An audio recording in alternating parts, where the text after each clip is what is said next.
निम्रत, कल डॉक्टर का अपॉइंटमेंट है ना? हाँ 3 बजे। मैंने ऑफिस में हाफ डे के लिए बोल दिया है, मैं 2 बजे तक आ जाऊंगा। वेट।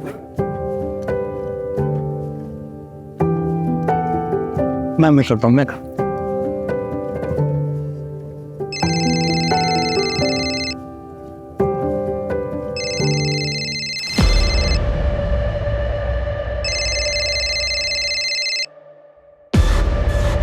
हेलो। हाँ सर, कैश मिल गया है, मेरे घर पर ही है। मैं कल जाके दे दूंगा सर। ओ तुसी चिंता ना करो सर। हाँ, कंस्ट्रक्शन की परमिशन भी कल ही मिल जाएगी, मैंने सेटिंग कर दी है सर।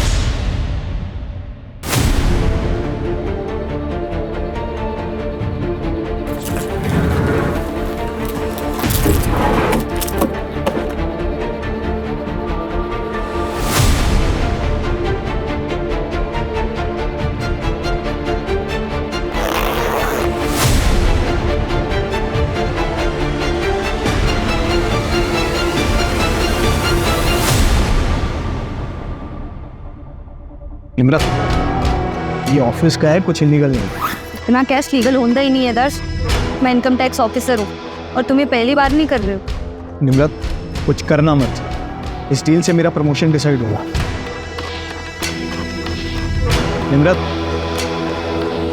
निम्रत कुछ बोलो। निम्रत, बोलोगी कुछ? निम्रत,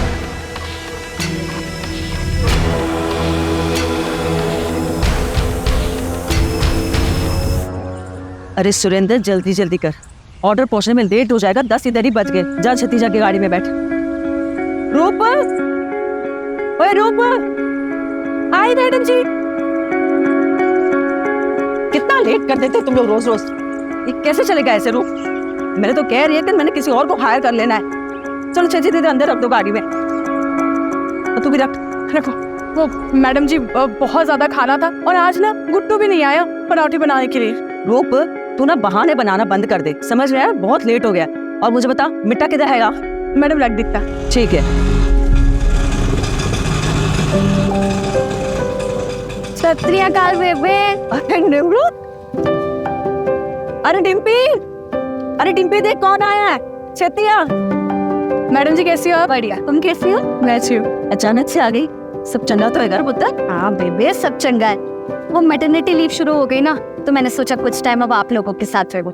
दर्श भी ऑफिस चले जाते तो घर पर बोर हो जाती हैं। दीदी, अरे चुल्ली कैसी है? मैं एकदम बढ़िया। आप कैसे हो? और चांद कैसा है? 1 नंबर। जीजू नहीं दिखाई दे रहे। आप मुझे बोल देते ना, मैं आ जाती आपको लेने। सत श्री अकाल निम्रत जी, सब चंगा? हाँ। और वो बैठे नहीं तो अभी तक? हाँ अच्छा मैडम जी, तो ब्रेकफास्ट पहुंचते आपको मैसेज करता हूँ। ठीक है। और 4 बजे मीटिंग है आपकी चड्डा जी से। हाँ जी, चंगा मेरे को याद रहेगा। अच्छा चलो छेती निकलो, तुम लोग जल्दी करो। जी बेटे निकाल।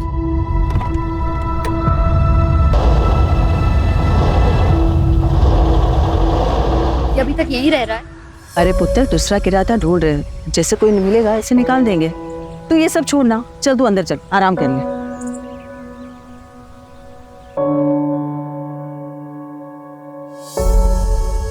दीदी, अरे कैसी ड्रेस है? बहुत बड़ी, तूने डिजाइन की? ये मैंने कल ही रात को सोचा था आइडिया। छुटकी, ये ना फैशन डिजाइनर बनने का सपना अच्छा है, बहुत अच्छा है, लेकिन तू पढ़ाई पर भी ध्यान दे रही है ना? हाँ दीदी, पर दीदी मुझे है ना ये पोस्ट ग्रेजुएशन नहीं करनी है, सच में है। मुझे तो फैशन डिजाइनिंग में कोर्स करना है। हाँ तो करना, कौन मना कर रहा है, लेकिन पोस्ट ग्रेजुएशन भी कर। ये फैशन डिजाइनर बिच ना बहुत स्ट्रगल है, लेकिन अगर डिग्री कंप्लीट हो जाएगी ना तो एटलीस्ट तू कभी भी स्विच कर पाएगी जब तेरा मन करे। देख, तुझे पता है ना बेबी ने कितनी मुश्किलों नाल पाला है ना? पढ़ाया लिखाया है। वो अगर पढ़ी लिखी होती ना तो इतनी प्रॉब्लम नहीं आती। और अगर पापा सही होते तो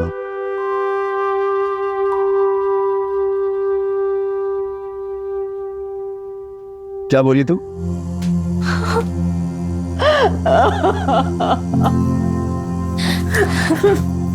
बेबी मत मांगा कर तू इनसे पैसे, नहीं चाहिए हमें इनका कुछ, मैं नहीं पढ़ूंगी। मैं सिलाई का काम शुरू कर दूंगी और तुम दोनों की पढ़ाइयाँ मैंने बंद नहीं करूँ।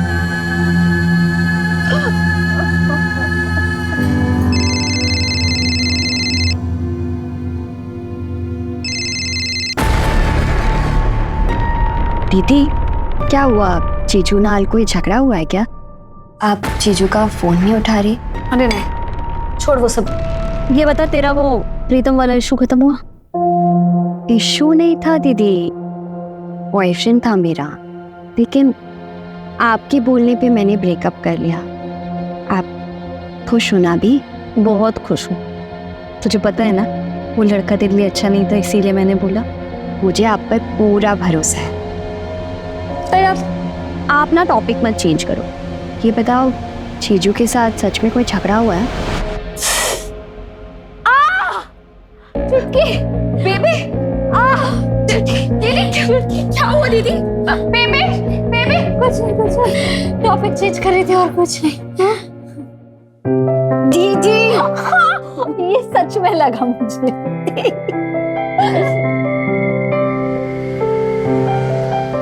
रवि भैया 2 समोसे देना। हो गई क्लास खत्म? हाँ भैया। सुना है निमरत आई है घर पे? क्या? तो फिर आप समोसे रहने दो, मैं बाद में आके ले लूँ। अरे वीर, अरे हो गया पैके, ले जा।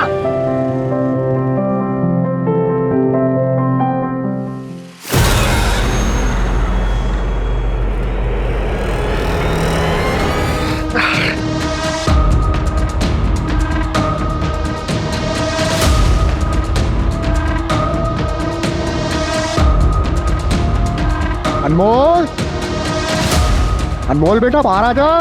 अनमोल,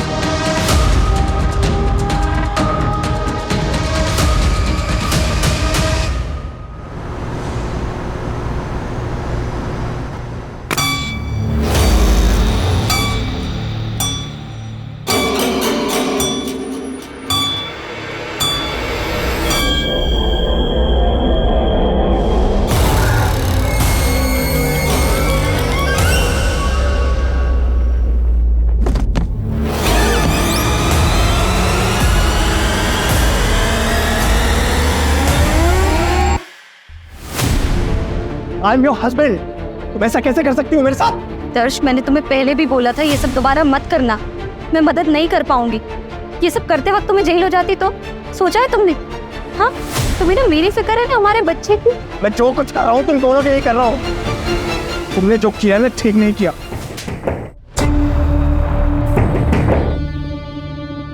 इतनी रात को बालकनी से कौन आ रहा है?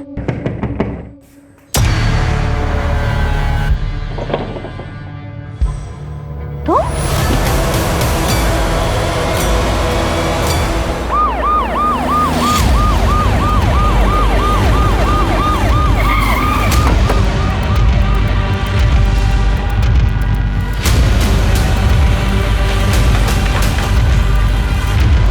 सर चलिए सर।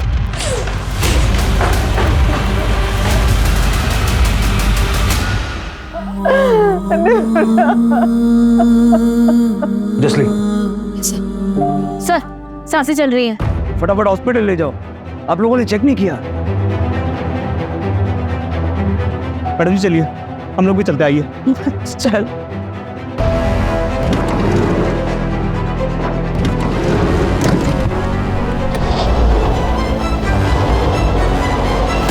ये कौन था? ये निखिल है सर, गुरलीन जी का मैनेजर। ये ग्राउंड फ्लोर पे रहता है एज अ टेनेंट।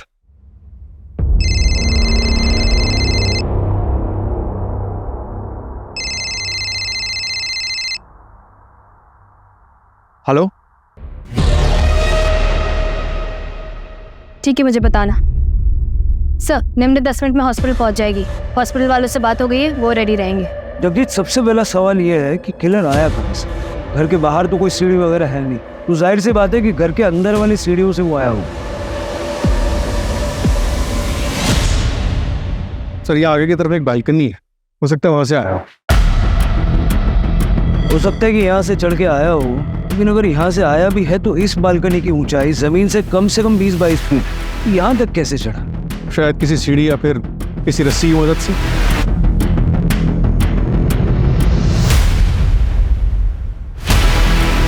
जितनी बेरहमी से मारा है, मारते वक्त आवाज तो हुई होगी, शोर तो मचा।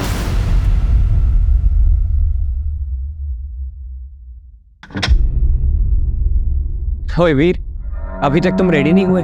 स्कूल नहीं जाना है क्या? क्या हुआ? तबीयत तो ठीक है ना? अच्छा कोई गल नहीं, तुम आराम करो, मैं ऑफिस जा रहा हूँ। अगर कुछ भी प्रॉब्लम होगी तो मुझे फोन कर देना, ठीक है? बाय। Bye uncle. अब बेटा अंकल नहीं, पापा बोल। बोल पापा।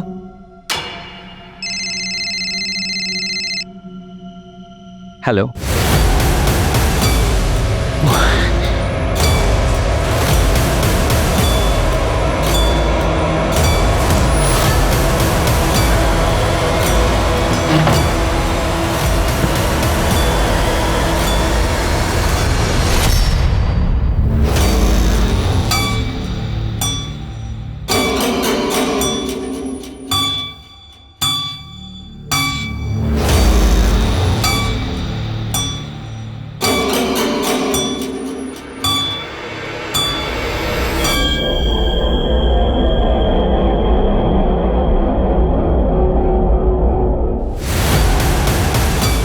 सर, आप बहुत गहरी नींद में थे। इतना सब कुछ हो गया, आपने कुछ नहीं सुना? इतनी गहरी नींद में थे?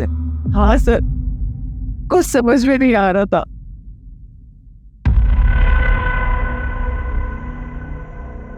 डॉक्टर ने कुछ बोला? कैसे है निमृत? दर्श भाई, वो डॉक्टर से बात हुई मेरी, कहते चांसेस बहुत कम है। और मेरा बच्चा? संभालो अपने आप को, कोशिश कर रहे हैं डॉक्टर साहब। मैंने कहा था 7वें महीने में ट्रैवल मत करो। आप कौन है? निमृत मैडम के हस्बैंड। आपको क्या लगता है ऐसा कौन कर सकता है? किसी पे शक है आप? सर वो इनकम टैक्स ऑफिसर थी ना मैडम, हो सकता है वहां से किसी ने खुन्नस निकाली। किस बात की? वही कि वो औरत है ना, घर का काम नहीं करती, मर्दों को ऑर्डर देती रहती है, और वैसे भी एक इनकम टैक्स ऑफिसर के दुश्मन तो होते ही हैं। अच्छा, ऐसा तो उसने मुझे कभी कुछ बताया नहीं कि उसके काम से रिलेटेड ऐसा कुछ हो सकता है। ऐसे भी उसके मायके आने का प्लान तो अचानक बना था, किसी को कुछ नहीं पता था। डॉक्टर, कैसी है मेरी वाइफ? इनिशियल रिपोर्ट के अकॉर्डिंग अटैक रात में 9 से 10 के बीच में हुआ था। ब्लड लॉस ज़्यादा हो जाने की वजह से बचा पाना मुश्किल हो गया। I am sorry.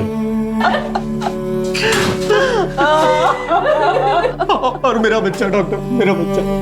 हमने ऑपरेट किया है, बेटा है, जिंदा है पर एनआईसीयू में है, पर क्रिटिकल है। मेरे नाते ने बचा लो तो सही। जी हम पूरी कोशिश कर रहे हैं।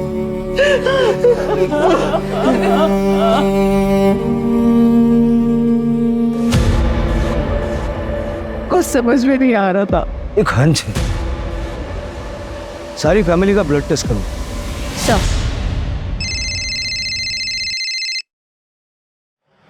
हेलो, सिमरन कुकरेजा? हाँ जी बोल रही हूँ, बताइए। मैं PSI जगदीश संधू बोल रहा हूँ। क्या आप निमृत अरोड़ा को जानती हैं? हाँ मैं जानती हूँ, बताइए क्या हुआ। उनके ऊपर अटैक हुआ है, उनके फ़ोन रिकॉर्ड्स में आपका नंबर मिला है तो रूटीन कॉल किया है। हाँ जी सर, वो मेरी फ्रेंड है। अच्छा, आपकी निमृत से आखिरी बार बात कब हुई थी और उस वक्त उनका बिहेवियर कैसा था? क्या वो कुछ परेशान लग रही थी? सर मैंने नहीं पता, मैंने ऐसा कुछ नोटिस नहीं किया। मैं तो खुद अभी ये बात सुनकर शॉक हूँ। वो ठीक तो है ना सर? वो नहीं रही। अगर कुछ याद आए तो मुझे इस नंबर पे वापस कॉल कीजिएगा या फिर चक्रौली पुलिस स्टेशन में आ जाइए।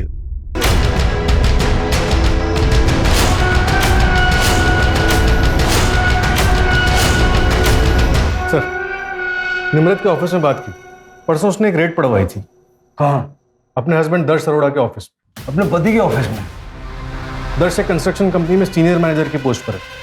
निमृत ने अपने कलीग को टिप दी कि दर्श के पास काफ़ी कैश है जो वो म्यूनिसिपैलिटी में एज अ ब्राइब देने वाला है ताकि उसी कंपनी का कोई कंस्ट्रक्शन प्लान पास हो सके। दर्श को फर्क तो पड़ा होगा, वाइफ ने ही लॉस करवा दिया। हाँ सर, हुआ तो है। दर्श का प्रमोशन होने वाला था वाइस प्रेसिडेंट की पोस्ट पर, जिससे रोक दिया गया, साथ ही उसे टर्मिनेट कर दिया गया। जो प्रोजेक्ट था उसमें नुकसान तो हुआ ही, इसके 2 ऑनगोइंग प्रोजेक्ट और एक प्रोजेक्ट जिसमें ऑलरेडी अप्रूवल मिला हुआ था, सब रोक दिया गया। और बिल्डर बलबीर सिंह।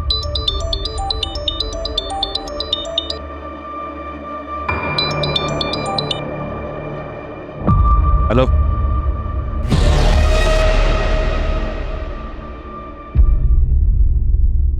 अच्छा, सुन के बड़ा दुख हुआ।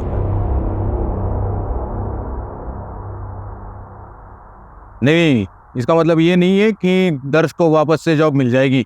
परजाई जी ने बहुत बुरा किया मेरे साथ। बुरे काम का बुरा फल ही होता है। ठीक है सर। जावेद, तू यहाँ क्या कर रहा है? तुझे मना किया था ना यहाँ आने से। ये पैसे ले और 1 महीना दिखना मत शहर में। चल निकल। देखो सब ठीक हो जाएगा, तुम टेंशन मत लो साहब।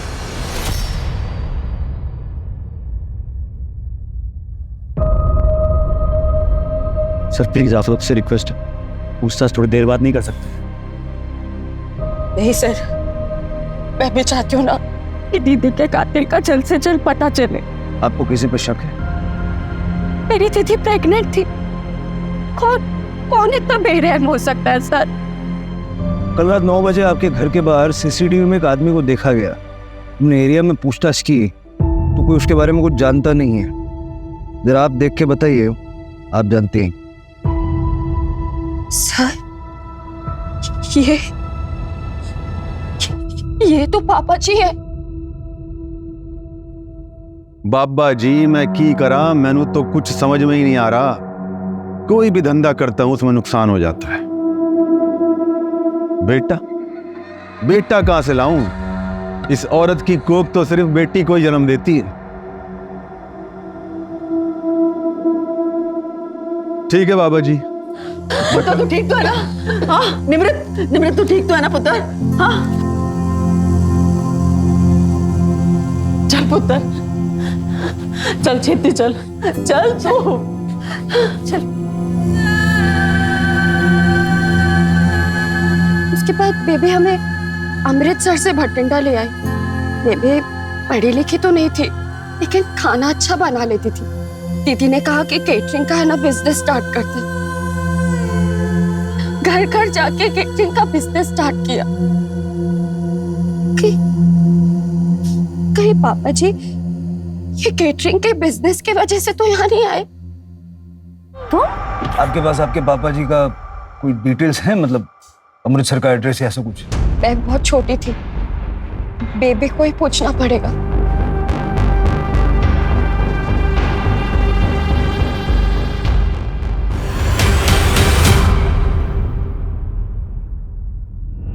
निम्रत ने मर्डर वाली शाम एक अननोन नंबर को कॉल किया। उस नंबर को डिटेल्स और ट्रैकिंग के लिए भेज दिया। सर मैं सिमरन, वो बात हुई थी। हाँ, मैंने कॉल किया। मुझे एक बात याद आई तो मैंने सोचा मैं आपको बता दूं। सर 2 हफ्ते पहले की बात है, निम्रत काफी परेशान थी। क्या हुआ निम्रत? तो मिलने तो मुझसे आई पर दिमाग तेरा कहीं और है। पता नहीं यार कैसे बताऊं। तो मुझसे कब से बातें छुपाने लगी? मुझे तो बता सकती है ना, मैं तो तेरी फ्रेंड हूँ। समझ नहीं आ रहा यार कैसे बताऊं। देखना 2 बातें हैं। हाँ बता देती हूँ, शायद तू कुछ सजेस्ट कर पाए। घूमने के लिए ना। क्या कर रहा है तू? मोबाइल दे। निमृत तू रह समझी, ये वीडियो पहले बेच चुका हूँ दोस्त को, और इसे एक वीडियो नहीं है, बहुत सारी है मेरे पास। बोल भेज दो दोस्त को, कर दो वायरल। फिर उसके बाद में जेल जाएगा तू। जेल तो जाऊंगा, पर क्या है कि छूट भी जाऊंगा जल्दी। तो तेरी बहन का क्या होगा? अब ऐसा रो मत यार, चल एक डील करते हैं। मैं भी भूल जाता हूँ जो हुआ, तू भी भूल जा जो हुआ, और अपने दोस्त को भी बोल दूंगा ये वीडियो डिलीट कर दे। बस एक रखूंगा अपने लिए। निम्रत ने डिम्पी के बारे में सोचा और वैसा ही किया। सिर्फ मुझे बताया था, और अपनी माँ को प्रेशराइज करने लगी कि वो निखिल को घर से निकाल दे। और वो दूसरी बात क्या? वो नहीं पता सर। निम्रत बताने ही वाली थी कि उसे एक फोन कॉल आया और वो चली गई वहीं से। सर मर्डर वाली रात निखिल सहगल अपने दोस्त प्रशांत के साथ पीके बार में रात को 8 बजे बैठा।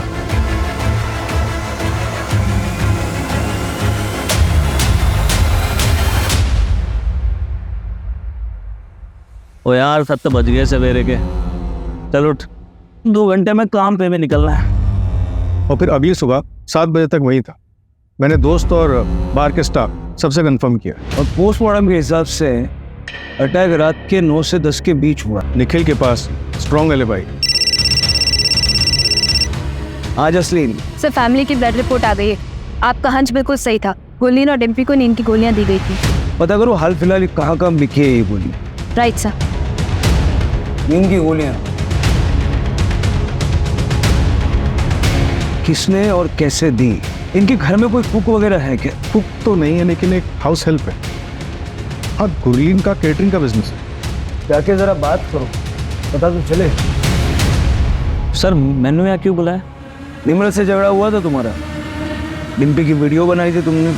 कौन सा झगड़ा सर? कौन सी वीडियो? और किसने बोला आपको ये सब? झगड़ा हुआ था या नहीं? नहीं हुआ था सर। मैं मानता हूँ निम्रत मुझसे नफरत करती है, पर वो सिर्फ इसलिए क्योंकि उसे सही नहीं लगता कि मैं उसके घर में फ्री में रहता हूँ। तुम रेंट नहीं चुकाते? नहीं सर, वो गुरलीन मैम ने रखा हुआ है मुझे वहाँ पे। बहुत भरोसा करती है मुझ पे। वो 2 औरतें अकेले रहती है, मैं रहता हूँ तो थोड़ा सेफ फील करती है। पर ये बात निम्रत को कौन समझे? पर सर आपको ये वीडियो वाली झूठी बात बताई किसने? मैडम जी, वो आदमी तो मुझे पता नहीं कौन था, लेकिन 15-20 दिन पहले वो निम्रत मैडम को उधर देखा था। तू ऐसा अनमोल को मेरे से छीन नहीं सकती, समझी? तुझे क्या लगा मैं तुझे ढूंढ नहीं पाऊंगा? अनमोल मेरा भी बेटा है। अनमोल तुम्हें वापस मिलेगा भी नहीं इंद्रजीत, और दोबारा मेरा पीछा किया ना तो याद रखना, मैं वो डरी सहमी लड़की नहीं हूँ, IT ऑफिसर हूँ। तुम्हारी सच्चाई सबको बता दूंगी। मैं पुलिस को लगा, चल लगा, कौन लगा? बोल बताओ कुछ। सर पता नहीं है अनमोल कौन है जिसके लिए झगड़ा हो रहा था। फैमिली से बात करके देखते हैं, कुछ तो पता चलेगा। और वैसे ये झगड़ा मार्केट एरिया में हुआ है। सरताज से डिटेल्स ले लो, देखो उस एरिया में CCTV कैमरास हैं क्या? नींद की गोलियां? हाँ सर, कभी कभार लेती हूँ, पर कल मैंने नहीं ली थी। बस सवेरे सर में दर्द सी हो गया थी, इस करके मैंने सर दर्द की गोली ली थी। और खाना तो रात को मैंने ही बनाया था। घर में कोई और भी खाना बनाता है आपके अलावा? हाँ सर, रूप हमारे घर में खाना बनाती है, और वो तो हमारे कैटरिंग के बिजनेस में भी मदद करती है। इसका मतलब मेरी बेटी को टारगेट किया गया था, सब प्री प्लान था। ये रूप का एड्रेस है आपके पास? हाँ जी, मैं आपको देती हूँ। किसी अनमोल को जानते हो आप लोग? नहीं सर, हम किसी अनमोल को नहीं जानते। सर, चावला फैमिली के ब्लड में जो दवाई मिली थी वो काफ़ी कॉमन दवाई है। गुरलीन भी उसे कभी कभी लेती थी। लेकिन एक बात पता चली है सर, गुरलीन के केटरिंग बिजनेस में एक लेडी थी रूप, जो मर्डर वाले दिन से गायब है। निखिल ने बताया कि वो अपने गांव जाने वाली थी, लेकिन वहां भी नहीं गई। इस रूप का गुरलीन के किचन में रेगुलर आना जाना था। ट्रैक करो उसको फटाफट। सर, वो बिल्डर बलबीर जिसके यहाँ रेड पड़ी थी वो वापस आ गया है।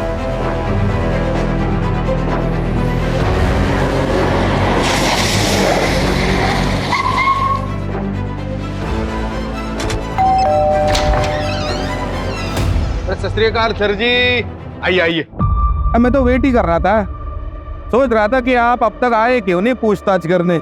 हैं? बैठिए बैठिए बैठिए। निम्रत के मर्डर की रात आप कहाँ थे? मैं जी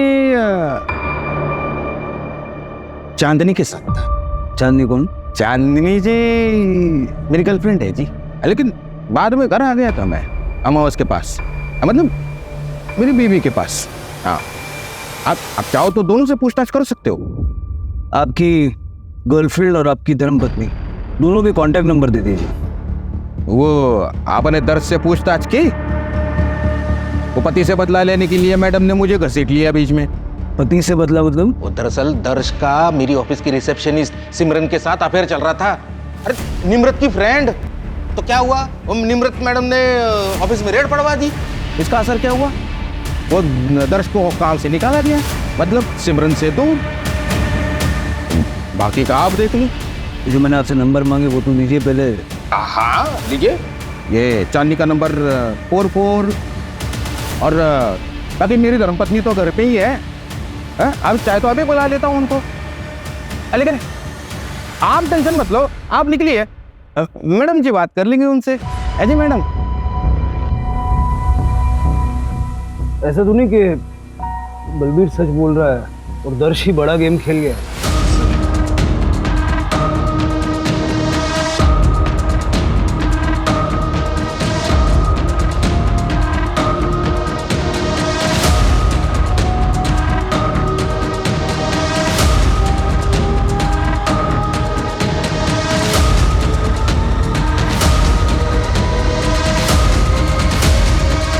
पता नहीं कहाँ गया, चेहरा नहीं देखा। अब मैं आ रहा हूँ वापस, जो होगा देखा जाएगा।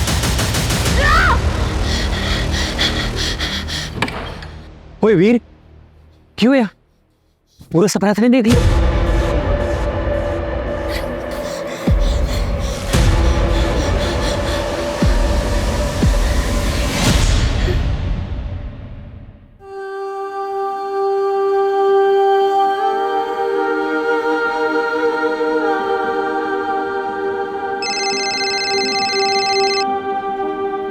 हेलो।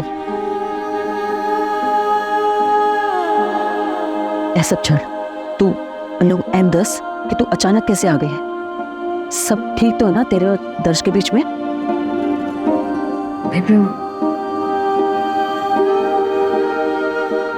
क्यों है पुत्र? बेबी कुछ बताना है तुम्हें। क्या बताना पुत्र? बोल ना, मेरा दिल बड़ा घबरा रहा है। बेबी दर्श ने दर्श? क्या किया दर्श ने? बेबी दर्श पापा और तुसी नानी बनने वाले हैं। अरे बारी जाओ पुत्र, बारी जाओ, तुम्हें तो दिल खुश कर देता। आइए जीतो, वो छेती इधर, छेती इधर। एक काम करी, अरे मैं नानी बनने वाली हूँ, ये सारे ले जा और मिठाई लेके पूरे मोहल्ले में बांट दे। जा छेती कर, तू बह जा। हाँ, बह जा। राप्ती सौ पुत्र, इस बच्चे को मैं वो सब देंगी जो मैं तेनू और डिम्पी ने ना दे सकी। ऐसी बातें कर रहे हो बेबे? आपने मेरी और डिम्पी की परवरिश में कभी कोई कमी नहीं की। मैं एक IT ऑफिसर हूँ, डिम्पी अपनी ग्रेजुएशन खत्म कर रही है। हम जो भी है ना, सब कुछ आपकी वजह से है। आपने कभी अपने बारे में नहीं सोचा, दोबारा शादी नहीं की। को बिल्कुल ऐसा नहीं बोलना चाहिए बेबी, कैसी बातें कर रहे हो आप? देखना ये बच्चा ना अब हम सबके जीवन में बहुत सारी खुशियां लेकर आएगा। जिंदी रहे।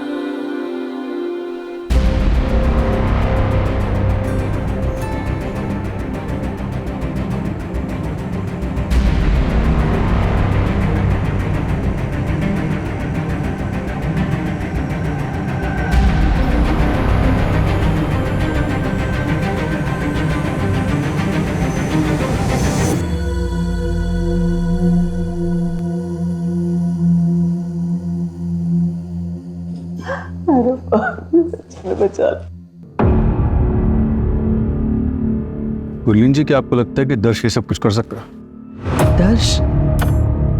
दर्श ऐसा कुछ क्यों करेगा? निर्मत के पेट में तो उसी का बच्चा था। क्यों है पुत्र? बेबी इसको साइन चाहिए। क्या है ये? वो बच्चे की तबीयत खराब हो रही है, उसे बड़े हॉस्पिटल में शिफ्ट करना पड़ेगा। मैंने फॉर्म भर दिया है, बस गार्जियन का सिग्नेचर चाहिए। जीजू का फोन नहीं लग रहा है, आप साइन कर दीजिए जल्दी से। ठीक है पुत्र।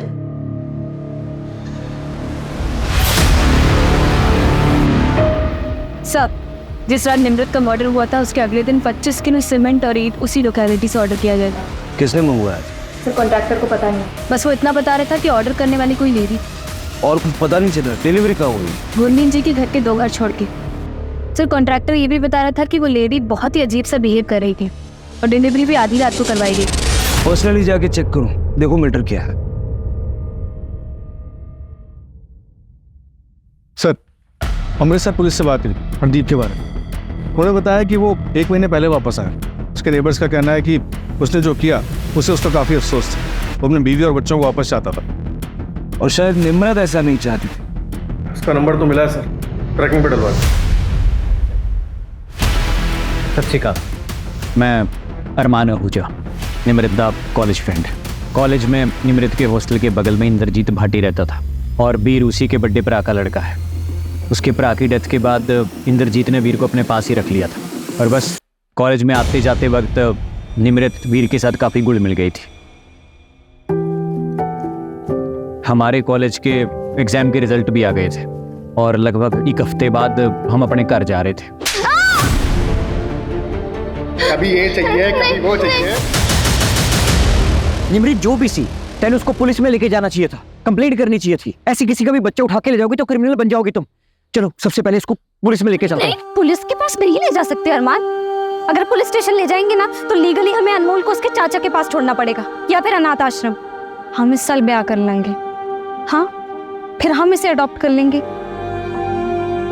फिर कुछ दिनों तक हमने अनमोल को अपने फ्रेंड के यहाँ पर रखा और अनमोल का नाम चेंज करके वीर रख दिया। फिर लगभग 1 साल के बाद मैंने उसे अपना बेटा मान लिया। ये इंद्रजीत है? हाँ जी, ही है इंद्रजीत। ये निमृत से मिला था और निमृत ने मुझे फ़ोन करके बताया था, पर मैंने निमृत को मना किया था इसके खिलाफ एक्शन लेने से। ऐसा क्यों? क्योंकि मैंने वीर को अपने पास इलीगली रखा हुआ था। लेकिन अब बात निमृत को इंसाफ दिलाने की है और वीर के फादर ने उसके नाम पे एक चाइल्ड प्लान ले रखा था कि जब वीर 18 साल का हो जाए, उसे कुछ भी हो जाए तो 1 करोड़ रुपए की रकम मिलेगी। और 1 करोड़ की रकम बहुत बड़ी मोटिवेशन होती है किसी को मर्डर करने के लिए। वो तो आपके लिए भी हो सकता है। हाँ जी, बिल्कुल हो सकती है, पर मैं इतना बड़ा बेवकूफ़ नहीं हूँ कि मर्डर करूँ और खुद ही आपके पास आ जाऊँ बताने के लिए। एक बात बताइए, ये आपने और निमृत ने शादी क्यों नहीं की? क्योंकि मैं गवर्नमेंट एग्जाम में फेल हो गया था और निमृत पास हो गई थी। उसकी प्रायोरिटीज चेंज हो गई। तो भी आपका दिल नहीं किया निमृत को वापस पाने के लिए? ये सवाल क्यों? मैं सस्पेक्ट हूँ क्या? पता नहीं, होना चाहिए क्या? मर्डर वाली रात कहाँ थे? मैं अपने दोस्तों के साथ ड्रिंक कर रहा था। वैसे आप इंद्रजीत भाटी को पकड़िए और उसके ऊपर फोकस कीजिए। मैं चलूँ जी अब? सत श्री अकाल। सत श्री अकाल। सर अगर ये क्लियर होता तो ऐसे हमारे पास खुद से आता। शायद ये इसीलिए आया था ताकि ये सवाल हमारे दिमाग में आए। देखो, इतना तो क्लियर है कि निमृत की प्रायोरिटीज बदल चुकी थी, लेकिन इसकी प्रायोरिटी हमेशा से निमृत थी। और वैसे भी उस रात उसने ड्रिंक कर रखी थी। वैसे इंद्रजीत भी हो सकता है, उसके पास भी काफी स्ट्रॉन्ग मोटिव है।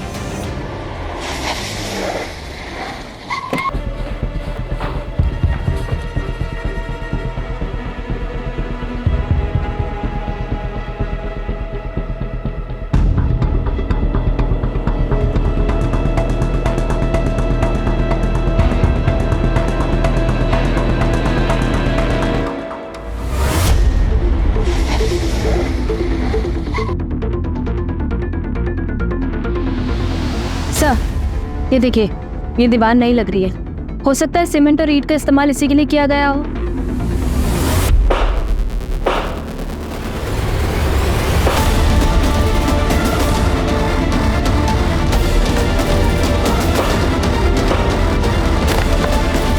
हरदीप,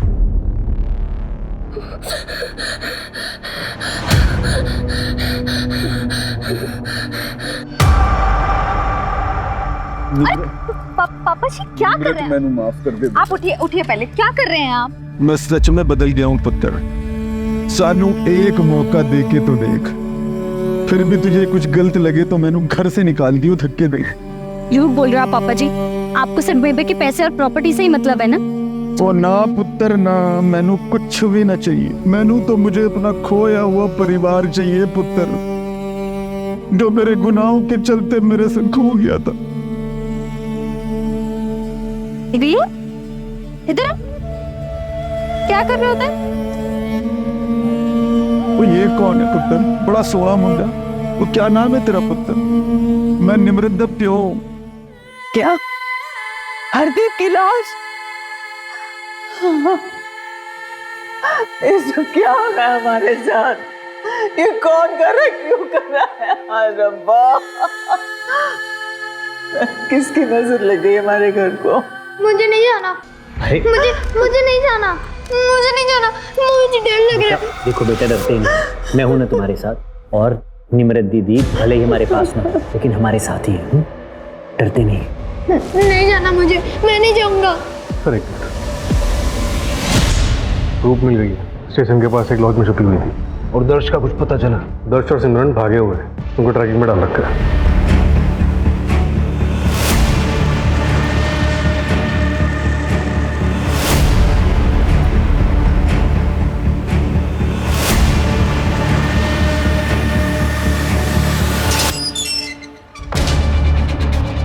बिल्कुल इस बात का लिहाज नहीं करूंगा कि तुम औरत हो। फटाफट बोलना शुरू करो। बोला। मैंने सच में कुछ नहीं किया, लेकिन जिस रात मर्डर हुआ था उसकी सवेरे मुझे एक एनवेलप मिला था।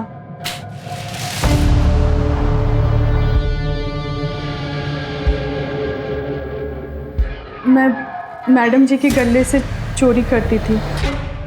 उस एनवलप में मेरे चोरी करते हुए फोटोग्राफ्स थे, कुछ पैसे थे और एक लेटर था जिसमें एक नंबर लिखा था और ये भी लिखा था कि बचना है तो ये नंबर पे कॉल करो और 200 ईंट और 25 केजी सीमेंट ऑर्डर कर देना।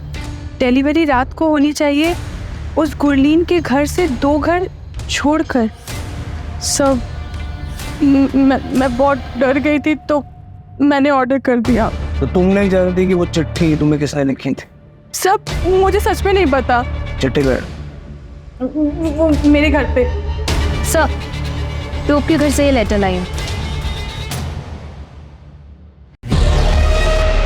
सर, इस हैंडराइटिंग को तो मैं पहचानता हूँ।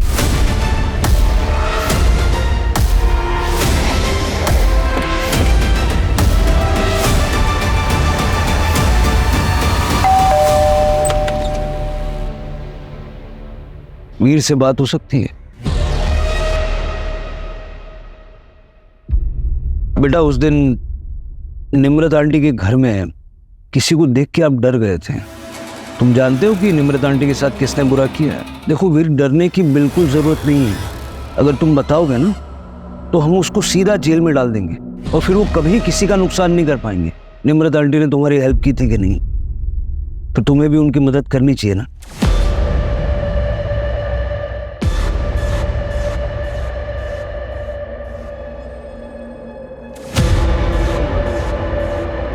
आइए पापा जी। पुत्र, तूने मुझे ऐसे क्यों बोला? पापा जी, आप सच में बदल गए हैं ना? हम बेबे को इज्जत देंगे और प्यार करेंगे ना? रब दी सौ पुत्र, यकीन कर मेरे, बदल गया हूं।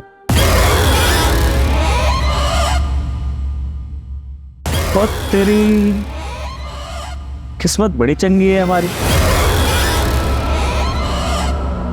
बेबे, दोनों साथ ही मिल गए।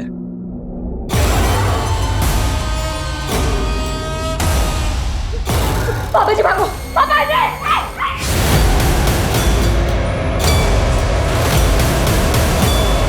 क्या हुआ? कौन था? पता नहीं। तो जाके देख जल्दी, अरे जल्दी जाना। तुम तो सुबह 7 बजे तक बार में थे, फिर मर्डर करने कैसे गए? मैंने प्रशांत के ड्रिंक में नींद की गोली मिला दी थी। उसके बाद मैं उसको बाथरूम का बहाना देके वहां से चला गया। वो यार 1 मिनट में बाथरूम से होके आता हूँ। हॉस्पिटल में आपने फॉर्म साइन किया था ना, ये वो फॉर्म है और ये वो चिट्ठी है जो रूप को लिखी गई थी। इन दोनों में एक चीज हमने नोटिस की, लेटर आर। अब हमारा ध्यान पड़ा तो हमने देखा तो ऐसे तो कई लोग आर लिखते हैं, तो हमने इसको भेजा हैंडराइटिंग एक्सपर्ट को एनालिसिस करने के लिए। उन्होंने कंफर्म किया कि ये दोनों हस्ताक्षर आपके हैं। बताओ, क्यों मारा अपनी बेटी को?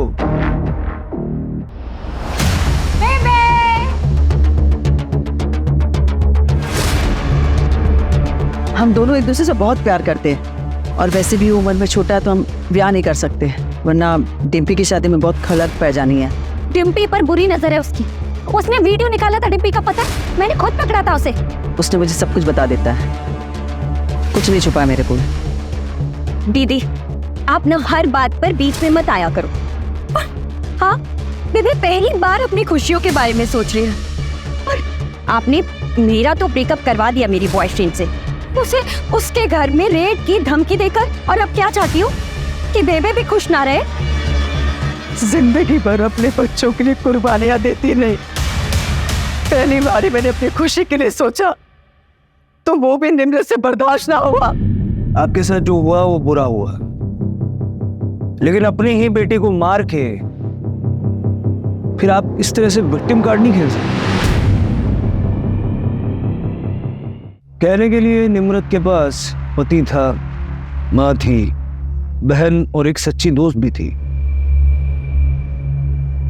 लेकिन निम्रत का हाल कुछ ऐसा था जैसे भीड़ में कोई अकेला हो।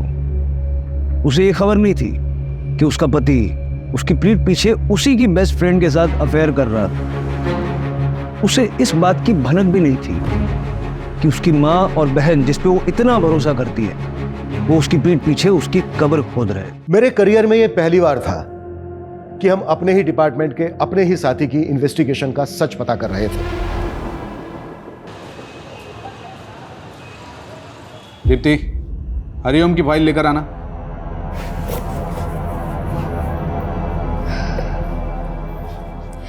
सर, मैंने ये केस पढ़ा है, क्लाइंट से बात भी की है। ये उतना बड़ा केस नहीं है, छोटा मोटा फ्रॉड का केस है। अच्छा। सर, मैं आपके अंडर 2 साल से बहुत कुछ सीख रही हूँ। अगर आपको ठीक लगे तो क्या मैं ये केस देख सकती हूँ, हैंडल कर सकती हूँ? मैंने दीनानाथ की नहीं, हरिओम की फाइल मंगाई थी। जाओ सही फाइल लेकर आओ। Sorry sir. 2 साल में केस के फाइल के बारे में पता नहीं और केस चाहिए इन्हें।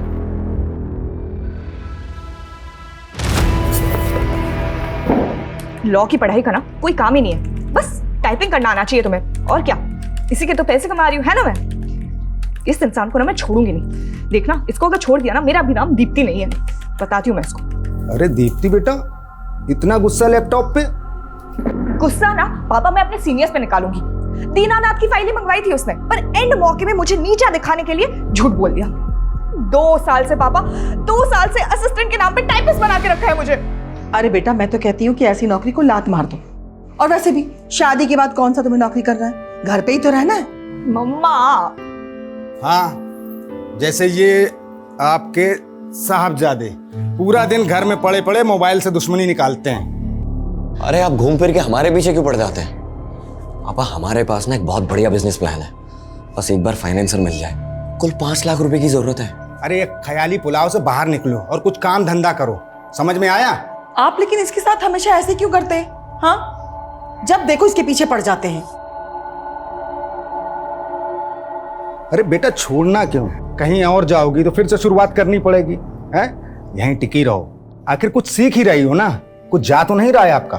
कितना सीखूंगी पापा, अब मुझे केस चाहिए।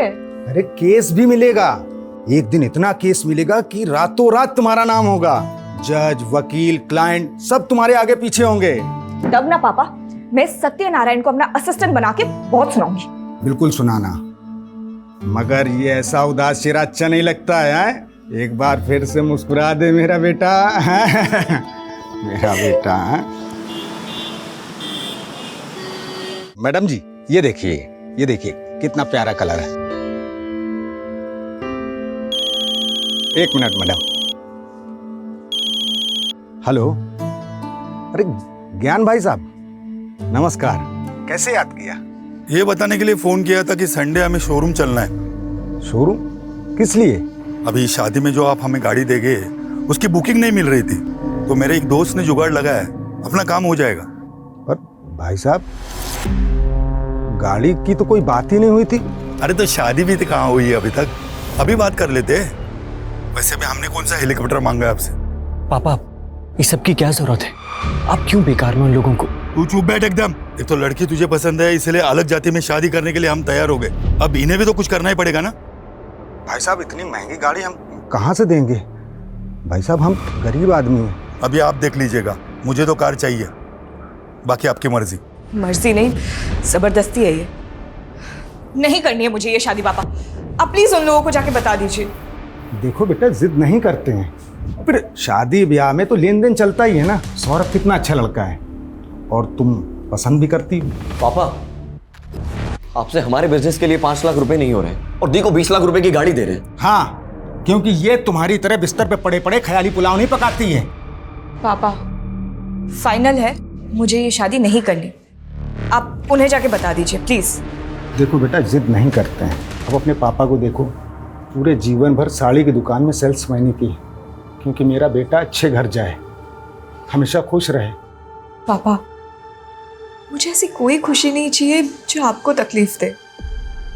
पागल, तुम्हारी खुशी से मुझे क्या तकलीफ होगी? हाँ, तू तो मेरा बच्चा है, मेरा बेटा है ना?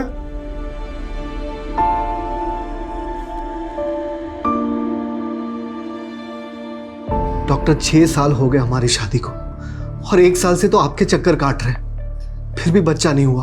आप ट्रीटमेंट करवाइए और भगवान पे भरोसा रखिए, सब अच्छा होगा। और लोगों का क्या है, लोग तो बातें करते ही रहते हैं। बाहर वाले क्या, अब तो रिश्तेदार भी हमें ताना मारने लग गए। सब बोलते हैं कि सबको बच्चे हो रहे हैं, बस हमारा ही बच्चा नहीं हो रहा। हम जब मर जाएंगे तो हमारी चिता को आग लगाने वाला भी कोई नहीं होगा।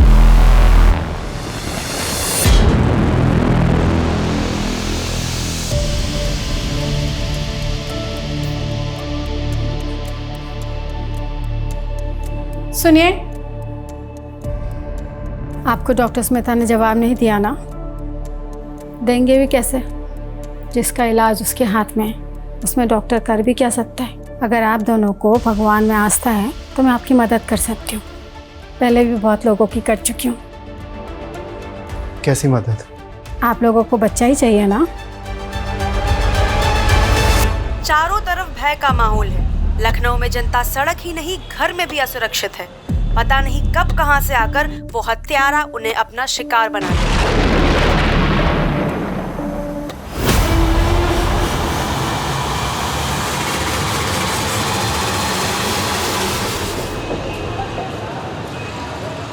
सर, मेरे पापा कल दोपहर 2 बजे घर से निकले थे और अभी तक नहीं लौटे। उनका फ़ोन भी स्विच ऑफ है। हमने हमारे रिश्तेदारों से, उनके दोस्तों से, वो जहाँ काम करते हैं वहाँ भी हर जगह पता किया, पर वो कहीं नहीं मिले। मुझे उनके लिए बहुत डर लग रहा है सर। अभी तो 24 घंटे हुए नहीं है। आप एक काम कीजिए, 24 घंटे के बाद आइए। सर, मेरा नाम एडवोकेट दीप्ति वर्मा है। अगर आपके इस 24 घंटे की टाइमलाइन के चलते मेरे पापा को कुछ हुआ ना, तो याद रखिए आपको इसका जवाब कोर्ट में देना होगा। देखिए, 24 घंटे के पहले मिसिंग कंप्लेंट लेना बनता तो नहीं है, लेकिन फिर भी मैं लिख लेता हूँ।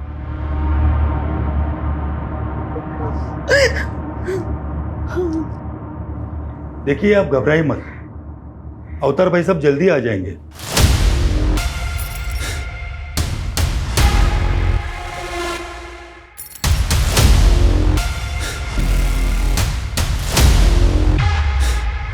ये सब ना आपकी वजह से ही हुआ है। आपके कार की डिमांड की वजह से पापा कितना परेशान रहते थे।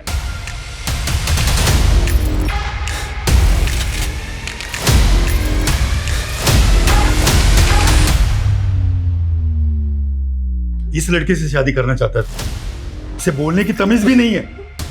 चल भाई साहब,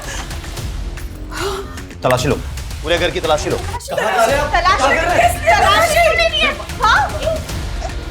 पापा को क्या हुआ है? मैडम, रुक जाइए, आप शांति रखिए, आप सबको पता चल जाएगा।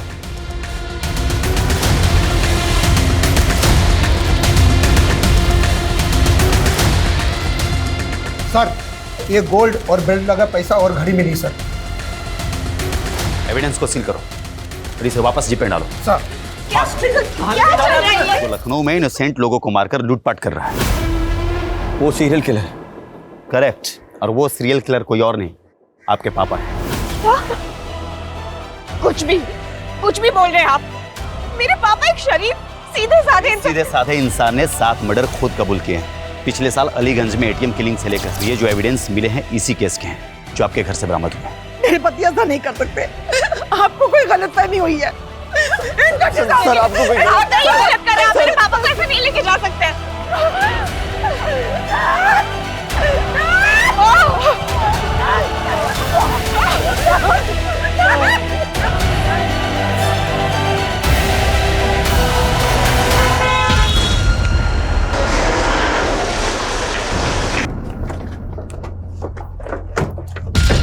ध्यान से देखिए, ये है वो दरिंदा जिसने 7 मासूम लोगों की हत्या की है। अब कुछ कहना चाहिए इन मर्डर्स के मामले में?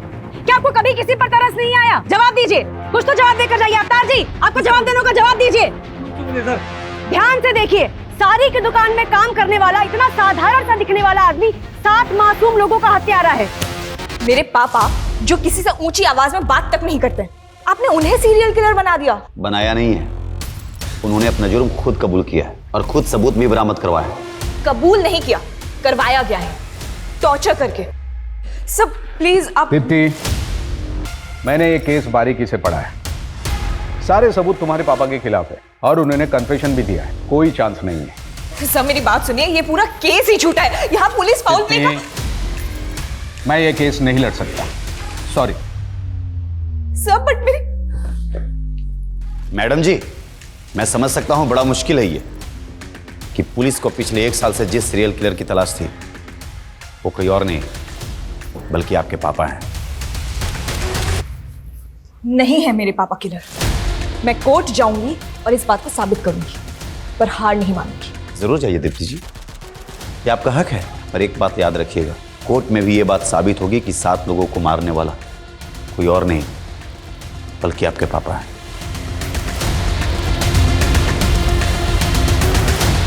दीप्ति जी, क्या आपको कभी एहसास हुआ कि आपके पापा एक सीरियल किलर हैं जिन्होंने इतने लोगों की हत्या करी है? क्या आपको कभी उनसे डर लगा? दीप्ति जी, उन्होंने खुद अपना जुर्म कबूल किया है। कोई बड़ा वकील उनका केस नहीं लेगा। क्या करने वाली आप? क्या सोचा है कि आपने? क्या होगा आपका अगला मूव? बोलिए मैम, बोलिए मैम, बोलिए। दीप्ति जी बोलिए। दीप्ति जी कुछ तो बताइए। जैसा कि आप देख रहे हैं, दीप्ति जी अभी तक इस केस में कुछ नहीं बोल रही हैं। कोई बड़ा वकील इनका केस नहीं लेगा। आगे क्या करने वाली है भी किसी को नहीं पता, पर हम आपको सारी अपडेट्स देते रहेंगे।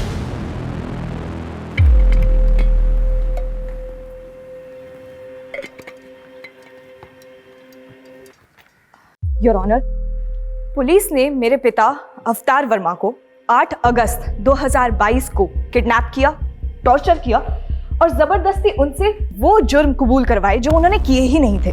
ऑब्जेक्शन माय लॉर्ड, ये बिना किसी पुख्ता सबूत के पुलिस पर इल्जाम लगा रही है, जैसे पुलिस कोई किडनैपिंग गैंग चला रही है। मिस दीप्ति, आपने अपने पिता की मिसिंग कंप्लेंट लिखवाई थी? ये है मेरे पिता की मिसिंग कंप्लेंट की कॉपी जो हमने लिखवाई थी। बावजूद इसके पुलिस ने हमें 2 दिन तक कुछ इन्फॉर्म नहीं किया। कैसे इन्फॉर्म करता योर ऑनर? अक्यूज ने 2 दिन तक मुंह ही नहीं खोला। कौन है, कहां रहता है, क्या करता है? 2 दिन तक वो मेरे पिता से उनका नाम, पता, ये सब जानने के लिए उन्हें टॉर्चर करते रहे। जब पुलिस मेरे पिता को घर पे लेके आई थी तो उनकी क्या हालत थी, वो अपने पैरों पे चल भी नहीं पा रहे थे। कौन है आपका गवाह? माय लॉर्ड, मैं कोर्ट को उनकी लिस्ट दूंगी, पेशी करवाऊंगी उनकी। दीप्ति जी, कोर्ट में मनगढ़ंत कहानियां नहीं, सबूत चलते हैं जो अवतार वर्मा के खिलाफ पुलिस के पास है और जो कोर्ट में पेश किए गए हैं। कौन से सबूत? वो गोल्ड क्यूब, घड़ी, पैसे जिसमें खून लगा हुआ था, जो खुद पुलिस ने हमारे घर पे प्लांट किया है, क्योंकि ऑनेस्टली ना उनके पास फोरेंसिक टीम थी और ना ही सर्च वारंट। सर, वारंट और फोरेंसिक रिपोर्ट के लिए हमने बोला था, लेकिन उसमें लेट होने वाला था। हमें एविडेंस को सिक्योर करने थे और डर था कि एविडेंस के साथ छेड़छाड़ की जा सकती है। अच्छा, इसीलिए उनको पूरे परिवार को हॉल में बंधक बनाना पड़ा और पुलिस खुद बेडरूम में जाके सबूत लेके भी आ गई। एविडेंस कलेक्शन की कोई रिकॉर्डिंग नहीं की गई। सर, रिकॉर्डिंग भी की है और कोर्ट में सबमिट भी किया है। आई ऑब्जेक्ट योर ऑनर, यहाँ जिस रिकॉर्डिंग की बात हो रही है वो पुलिस ने खुद की है, किसी ऑथराइज्ड वीडियोग्राफर के थ्रू नहीं हुई है। वाह दीप्ति जी वाह, कभी आप कहती है कि रिकॉर्डिंग हुई नहीं है, फिर आप कहती है कि पुलिस ने रिकॉर्डिंग कर ली है, ऑथराइज्ड वीडियोग्राफर ने रिकॉर्डिंग नहीं की। आपका ऑब्जेक्शन किस बात पे है? वीडियो की क्वालिटी पे? क्या अच्छा नहीं दिख रहा है? दीप्ति जी, अगर हम मान भी ले कि आपके पिता इनोसेंट हैं, फिर भी पुलिस के पास क्या कारण है कि वो उन्हें झूठे केस में फंसाएगी? अपने रेपुटेशन को बचाने के लिए। हम सबको पता है पिछले 1 साल से पुलिस किलर को नहीं पकड़ पाई है।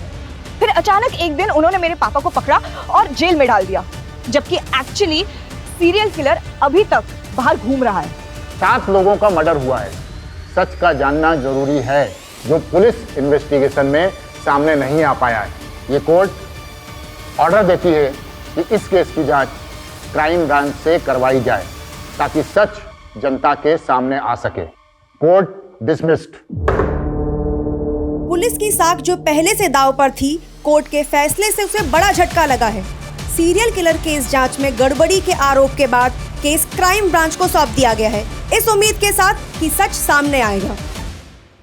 जो किलर पिछले 1 साल से पूरे शहर के लिए खौफ बना हुआ था, पुलिस की नींद उड़ाई हुई थी, किशन और अनीता के मर्डर के 2 घंटे बाद ही इतनी आसानी से उसको अरेस्ट कर लिया तुमने। कैसे? आसानी से नहीं सर, पिछले 1 साल से दिन रात एक कर रखा था हमने। फिर उस दिन जब मुझे डबल मर्डर की खबर मिली, मैं फौरन क्राइम सीन के लिए निकला। रास्ते में मुझे अवतार दिखाई दिया, बहुत ही अजीब बिहेव कर रहा था वो। गाड़ी रोक, गाड़ी रोक, गाड़ी रोक।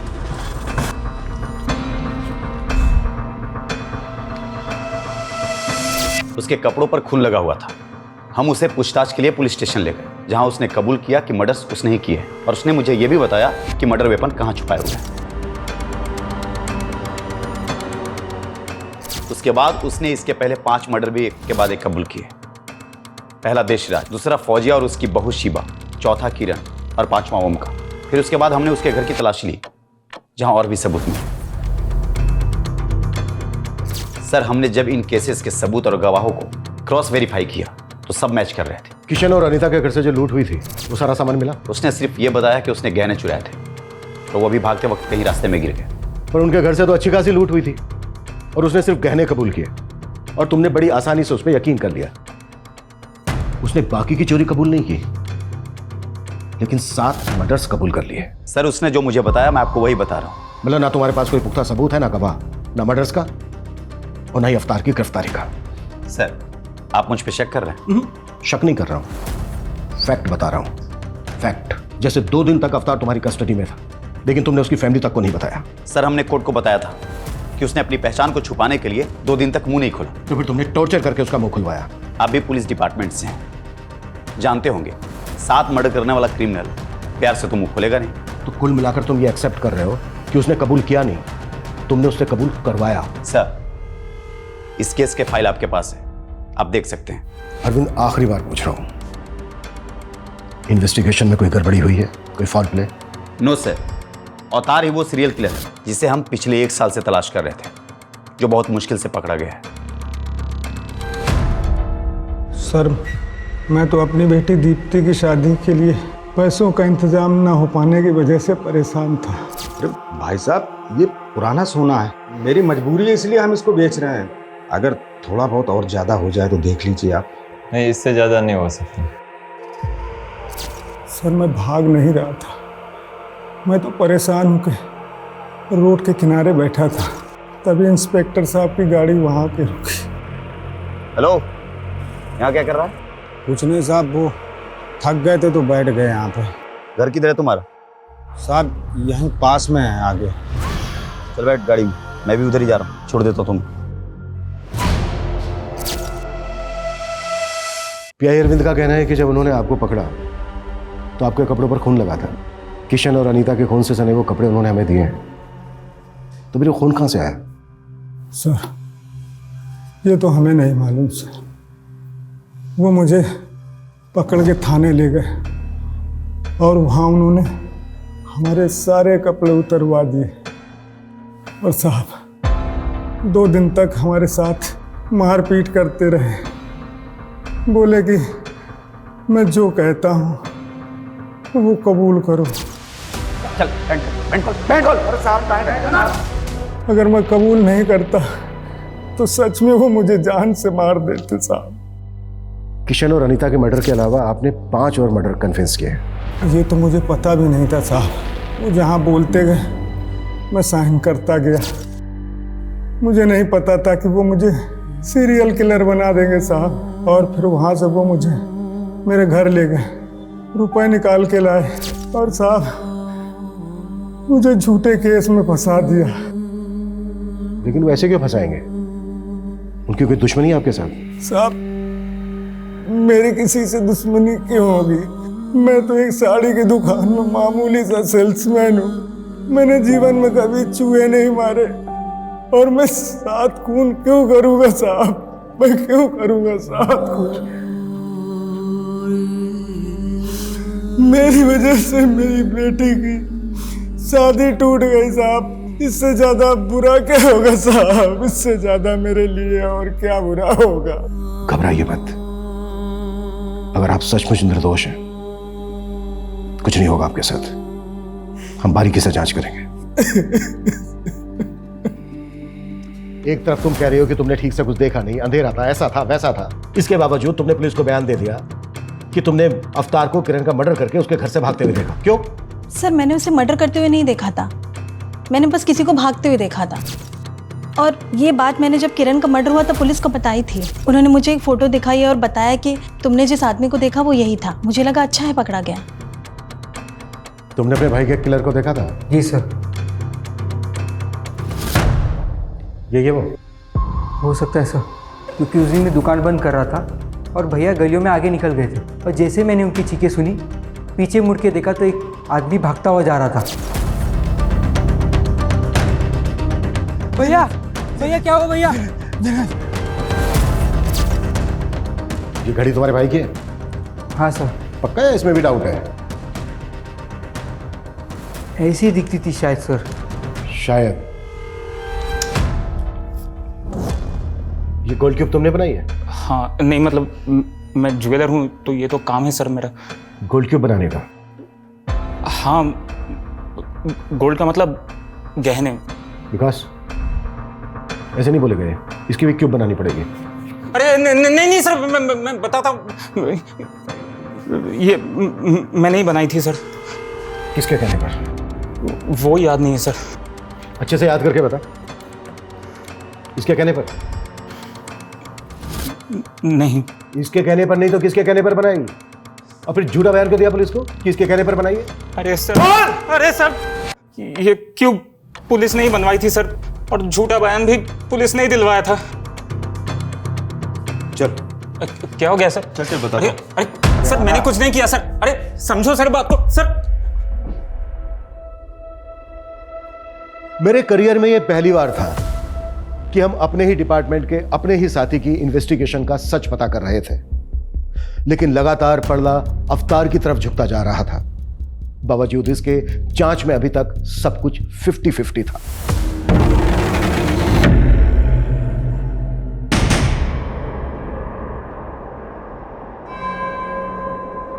किशन अनीता के मर्डर केस की इंफॉर्मेशन तुम्हें किसने दी?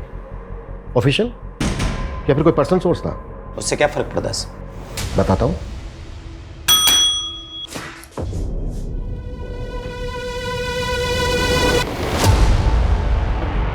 पहचानते हो इसे? Mithilesh Kumar, police driver. इसने पुलिस को इन्फॉर्म करने के बजाय अपने पर्सनल नंबर से तुम्हारे पर्सनल नंबर पर कॉल करके मर्डर की इन्फॉर्मेशन दी। मिथिलेश कुमार उर्फ तुम्हारा ड्राइवर, मिथिलेश कुमार उर्फ विक्टिम अनीता का मुंह बोला भाई।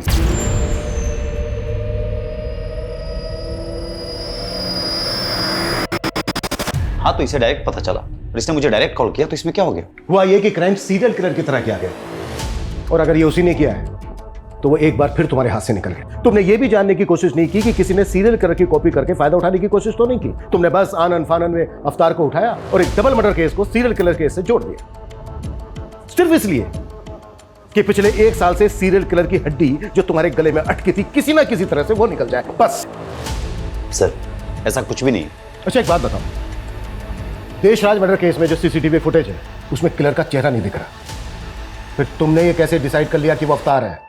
सर मैंने डिसाइड नहीं किया, अवतार ने खुद कबूल किया था। ठीक वैसे ही ना जैसे कि उसने बाकी के मर्डर्स कबूल किए। ये अवतार की मेडिकल रिपोर्ट 1 महीने से ज्यादा हो गया है, उसकी अंदरूनी चोट भरी नहीं है, अभी तक बरकरार है। ऑप्शन क्या था उसके पास? अगर वो कबूल नहीं करता तो शायद तुम उसको कस्टडी में ही मार देते। सर अवतार ने अनीता और किशन का मर्डर किया है और मर्डर वेपन उसने खुद बरामद करवाया। वही रोड ना जिसमें ब्लड के निशान तक नहीं है, फिंगरप्रिंट्स की तो बात ही कुछ और है। सर उसने जानबूझ करके रॉड को पानी की टंकी में छुपाया था ताकि ब्लड और फिंगरप्रिंट्स दोनों धुल जाए। वाह, किलर तो बहुत स्मार्ट है और सेम टाइम पर बेवकूफ भी, क्योंकि उसने चोरी के गहने बेचने के बजाय उनकी गोल्ड क्यूब बनवाकर अपने घर में रख लिया। किरण मर्डर केस की विटनेस माला, उसने तुम्हें नहीं बताया बल्कि तुमने उसे बताया कि उसने जिस भागते हुए आदमी को देखा था वो अवतार है। ठीक वैसे ही जैसे ओम के भाई दिनेश को तुमने बताया कि उसने भी जिस भागते हुए आदमी को देखा था वो अवतार है। इन दोनों ने तो अवतार को पहचाना भी नहीं। मर्डर के वक्त जो उन्होंने स्टेटमेंट दी थी उसमें भागते हुए आदमी को अवतार के साथ रिप्लेस करके उसे बयान की शक्ल देकर उनके स्टेटमेंट पर साइन ले लिए। दिनेश ने अपने भाई की घड़ी तक को नहीं पहचाना है। सर पता नहीं अब ये दिन वो झूठ क्यों बोल रहे हैं। झूठ वो लोग नहीं बोल रहे हैं जो तुम बोल रहे हो। जिस ज्वेलर से तुमने गोल्ड क्यूब बनवाई है ना, उसने बयान दिया है कि अवतार ने गोल्ड क्यूब नहीं बनवाई है बल्कि पुलिस ने बनवाई है, और पुलिस ने उससे झूठा बयान लिखवाया है। ठीक है, मैं मानता हूं कि इस सीरियल किलर केस में मैंने उसे गलत तरीके से फ्रेम किया ताकि ये सीरियल किलर केस का सरदर्द हमेशा के लिए खत्म हो जाए। और ये सच है सर कि अनीता और किशन का मर्डर अवतार ने किया। बस कर अरविंद, बस कर, कुछ तो शर्म कर यार। एक डबल मर्डर केस को सीरियल किलर मर्डर केस के साथ जोड़कर तुमने ना सिर्फ इस केस को खुला छोड़ दिया है बल्कि उस सीरियल किलर को भी मैसेज दे दिया है कि तू आजाद है, जो चाहे करना चाहे कर। हम तुझे ढूंढ ही नहीं रहे, हम तो ऑलरेडी किसी को बलि का बकरा बना चुके हैं। जा सकते हो तुम, सस्पेंशन लेटर बहुत जल्द तुम्हें मिल जाएगा। सर मैं सच बोल रहा हूं, अवतार ने अनीता और किशन का मर्डर किया। Please go. Okay sir. Sir अगर अवतार ने किशन और अनीता का मर्डर नहीं किया तो फिर किसने मारा होगा उन लोगों को? रिपर ने? शायद सीरियल किलर नहीं किया हो, या ये भी हो सकता है कि किसी ने बहती गंगा में हाथ धो लिया हो। मे बी वो अवतार भी हो सकता है। विकास, ये पहले के 5 मर्डर काफी पहले हुए हैं और ये दोनों मर्डर्स अभी अभी हुए हैं। हो सकता है क्राइम सीन से हमें कुछ मिल जाए। हमें इस केस पर आज से ही, बल्कि अभी से लगना होगा। केस से रिलेटेड जो भी मटेरियल है उसकी अच्छे से जांच करनी होगी। और जरा पता करो कि अवतार का अनीता और किशन के साथ कोई कनेक्शन है क्या। Okay sir.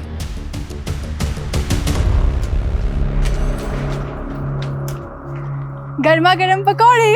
ओह वाह। नो, हाथ गंदे है ना, पहले हाथ धो लो।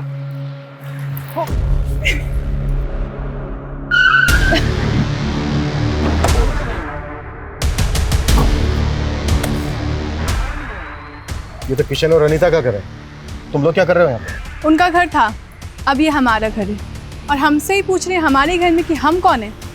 आप लोग कौन है? Police, crime branch. सर मैं शुभम मिश्रा हूँ और ये मेरी बीवी माधुरी, और मैं किशन का छोटा सगा भाई हूँ। भाई हो तो तुम्हारा अपना भी तो घर होगा, यहाँ क्या कर रहे हो? सर हम रेंट पर रहते थे, तो भैया भाभी के मर्डर के बाद ये घर खाली हो गया, और वैसे भी कुछ टाइम पहले तक हम यहीं रहते थे। तो फिर यहाँ से खाली करके गए क्यों? खाली किया नहीं था, करवाया था। जब तक वो लोग दुबई में थे तब तक हमसे रखवाली करवाई इस घर की, और जैसे ही वापस आ गए लात मार के निकाल दिया हमें। और वैसे भी सर अब तो ये घर खंडहर ही होता ना, उससे बेहतर है ना कि हम लोग यहाँ रह रहे हैं, कम से कम घर की देखभाल हो जा रही है। वो दुबई से आए क्यों वापस? सर वो आना ही था ना, अब दीदी के खर्चे इतने ज्यादा थे, कमाई इतनी कम थी, तो आना तो पड़ेगा ना। तुम काम क्या करते हो? मैं काम ढूंढ रहा हूँ सर।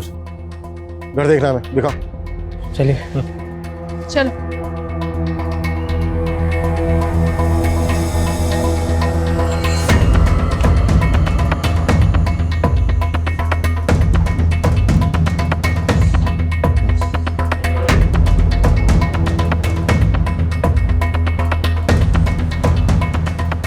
सर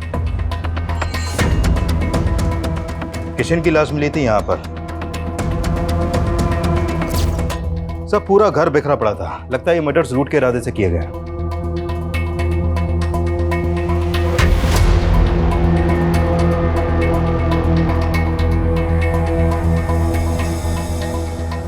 बॉडीज को तुम लोगों ने पहले देखा था? जी। क्या टाइम हुआ था तब? यही कुछ 11:30 के आसपास का। रात के 11:30 बजे तुम लोग यहाँ क्या करने आए थे? जी हम यहाँ नहीं आए थे, हम लोग खाना खाकर टहलने के लिए निकले थे, तो देखा कि दरवाज़ा खुला हुआ है, तो मैंने सोचा अंदर चलकर देखता हूँ। किशन और अनीता की किसी के साथ कोई दुश्मनी थी? उनकी किसी से क्या दुश्मनी होगी?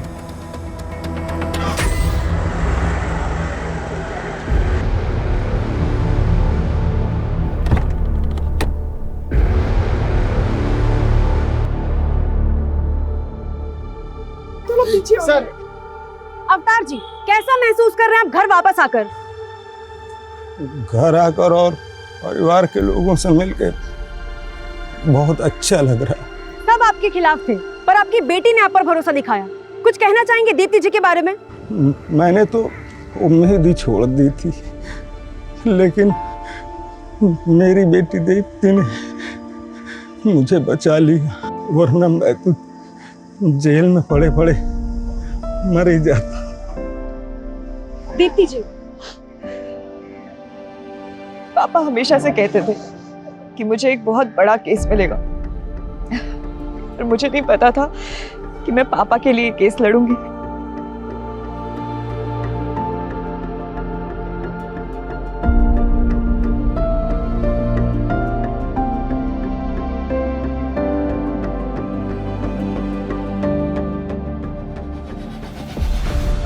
चुप हो जा बेटा, सारी जिंदगी तेरे पापा ने तेरे लिए संघर्ष किया, लेकिन आज तूने उनका कर्ज चुका दिया बेटा। नहीं माँ, मैं मर भी जाऊं ना तो पापा का कर्ज कभी नहीं चुका सकती। Welcome back. और कैसा है मेरा बेटा? बिल्कुल ठीक।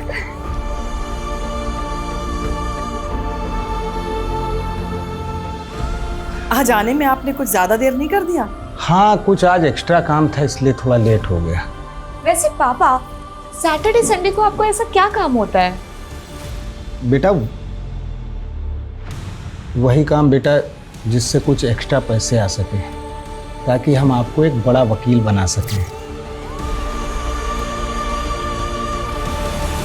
सर, ये किशन का भाई शुभम और उसकी पत्नी कुछ टेढ़ी खीर नहीं लग रहा है? टेढ़ी खीर तो है। इन दोनों पति पत्नी के बारे में पता करो। Okay sir. एक बात मुझे बहुत परेशान कर रही है। क्या सर? अगर अवतार सीरियल किलर नहीं है तो इसका मतलब यह है कि सीरियल किलर अभी भी आजाद घूम रहा है और वो किसी और को भी अपना अगला शिकार बना सकता है।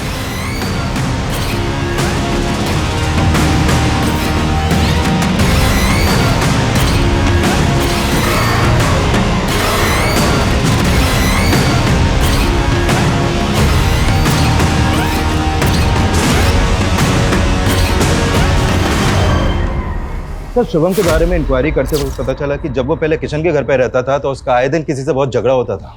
लेकिन किशन और अनीता तो दुबई में रहते थे, तो फिर झगड़ा किसके साथ होता था? उसी से, जो शुरू से इस केस में कुछ ज्यादा इंटरेस्ट ले रहा है। मिथिलेश, सर मेरा कोई पर्सनल इंटरेस्ट नहीं था। वो तो पिछली बार दीदी जब राखी पर इंडिया आई थी तो उन्होंने बोला था मुझे। अरे राणा बेटा इधर आओ, देखो मैं तुम्हारे लिए क्या लेकर आया। थैंक यू ताऊ जी। एक मिनट, ये गिफ्ट तुम्हारी है? हाँ। नहीं तो भैया, जब हम दुबई में हो ना तो आप यहाँ पर चक्कर लगाते रहा करो। अरे शुभम रह तो रहा है यहाँ पर। यही तो दिक्कत है कि वो रह रहा है। मुझे तो डर लग रहा है कि हमारे जाने के बाद वो इस घर पे कब्जा कर लेगा। अनीता के फ्रिज में चिकन था, ये पता है तुम्हें? हाँ सर, वो मेरे सामने ही सीज किया था उन्होंने। फॉरेंसिक की रिपोर्ट में आया कि उस चिकन में जहर मिला था, चूहे मारने की दवाई। और तुम और अरविंद तो अवतार को सीरियल किलर बना रहे पर तुले हुए थे। आई एम श्योर वो रिपोर्ट किसने देखी तक नहीं होगी। लेकिन सर, वो चिकन तो दीदी जीजाजी ने नहीं खाया था। ये तुम्हें कैसे पता? क्योंकि उसी रात दीदी ने मुझे फोन कर चिकन खाने के लिए बुलाया था। व्हाट? अनीता तुम्हें जहर देकर मारना चाहती थी? हो सकता है सर दीदी को पता ही ना हो कि चिकन में जहर है, क्योंकि वो चिकन दीदी ने नहीं बनाया था। फिर देकर गया था। कौन देकर गया था? सर आप किसकी बात सुन रहे हैं? मुझे तो लगता है कि इसी ने मेरे भैया और भाभी को मारा है और अब मुझे जेल भिजवाकर इस घर पर कब्जा करना चाहता है। मतलब? दीदी इतनी परेशान हो तो मेरे बच्चे को गोद ले लो। सर ऐसा तो मैंने दीदी का दिल रखने के लिए कहा था।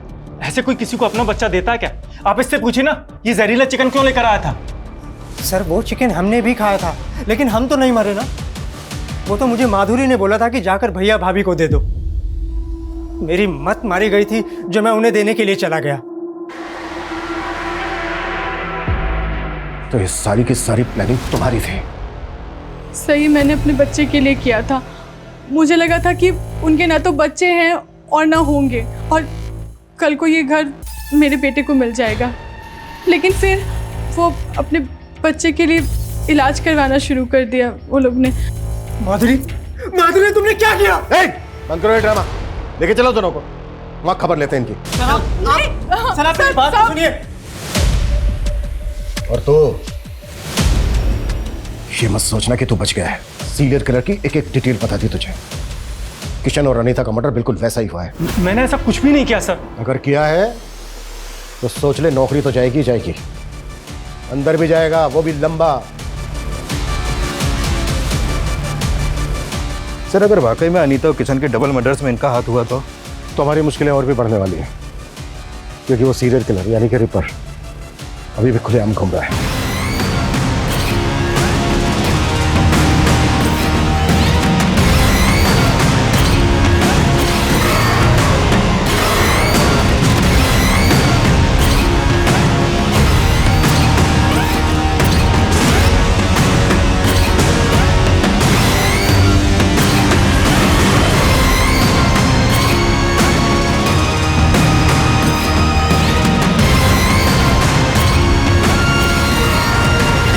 सर शुभम और माधुरी के पास मर्डर का मोटिव है और उस रात की इनकी एक्टिविटी से भी लग रहा है कि ये लोग मर्डर कर सकते हैं, लेकिन अभी तक इस बात पर अड़े हुए हैं कि इनका इस मर्डर में कोई हाथ नहीं है। शुभम और माधुरी तो सस्पेक्ट हैं ही, लेकिन हमें मिथिलेश को भी ध्यान में रखना होगा।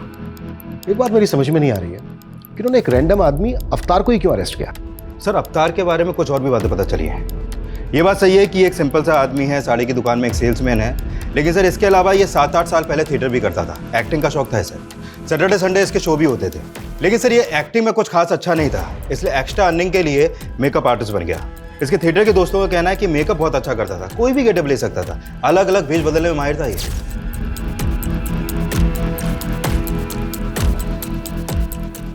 सर आपने अभी की ब्रेकिंग न्यूज देखी? क्या न्यूज है? जैसी करनी वैसी भरनी का ताजा उदाहरण है लखनऊ सीरियल किलर केस का मामला। जब वो दबे पांव अपना अगला शिकार करने जा रहा था, लोगों ने उसे देखा और उन्हें शक हुआ। सर ये तो बच्चा है, माइनर है, इसकी हालत देख के लगता नहीं है कि ये किसी बच्चे को भी कंट्रोल कर सकता है। सर मुझे लगता है कि भीड़ ने गुस्से में आके फिर एक बच्चे की जान ले ली। सिचुएशन को कंट्रोल करना पड़ेगा। इस रिपर ने पूरे शहर को पैनिक कर दिया है। लोग इतने डरे हुए हैं कि किसी की भी जान लेने पर उतार हुए हैं। Excuse me sir. Hello sir, Anita और किशन के कॉल रिकॉर्ड आ गए हैं। उनके कॉल रिकॉर्ड में किसी बाबा का नंबर तो नहीं मिला है, लेकिन एक नंबर है जिस पर मर्डर वाले दिन किशन ने कई बार कॉल किए हैं और लास्ट कॉल रात 11 बजे के आसपास हुई है। कौन है वो? राधा। सर ये उसी क्लिनिक में नर्स है जहाँ पर किशन अनीता का इलाज करवा रहा था। सर इस राधा के टच में एक बाबा भी है और इनके कॉल रिकॉर्ड के अकॉर्डिंग मर्डर वाली रात इन दोनों की लोकेशन किशन के घर के आसपास की थी। दोनों सर मुझे यहाँ क्यों लेके आए? मैंने क्या किया है? सब पता चल जाएगा। उधर देखो मुकेश। गुड, काफी समझदार हो तुम। अब डायरेक्टली पूछ रहा हूं, मार खा के बोलोगे या फिर बिना मार खाए? बोलो।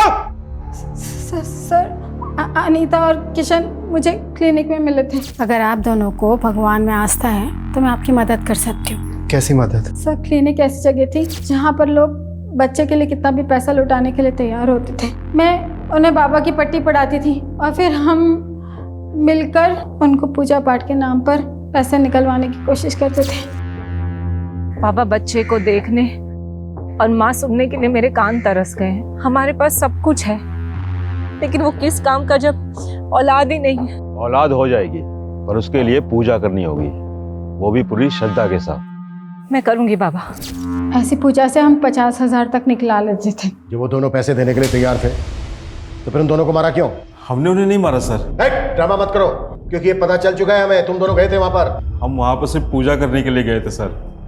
हमारे पहुंचने से पहले वहां पर कांड हो चुका था।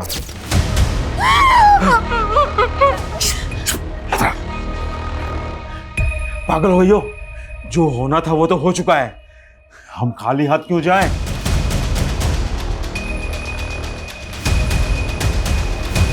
सर हमने सिर्फ चोरी की है, किसी को मारा नहीं है सर। चोरी का सामान कहाँ है? सर हमारे पास है, हम दे देंगे, हम सब दे देंगे सर। पता ही ज़्यादा कीमती है, लेकिन चोरी के है ना 8 से 10 लाख रुपए मिलेंगे। चाहिए तो बोलो, नहीं तो रुको।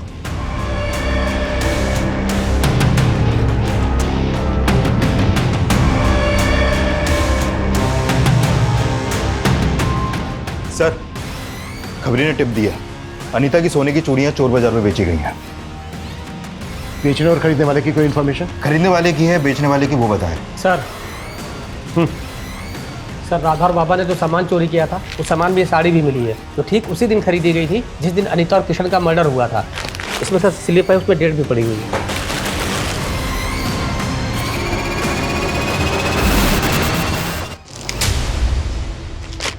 हाँ सर, ये साड़ी हमारी दुकान से खरीदी गई है, लेकिन इसका फॉल लगाने के बाद घर भेजनी थी, इसलिए उस दिन दुकान बंद होने के बाद हमने भेजी थी। दुकान कब बंद होती है आपकी?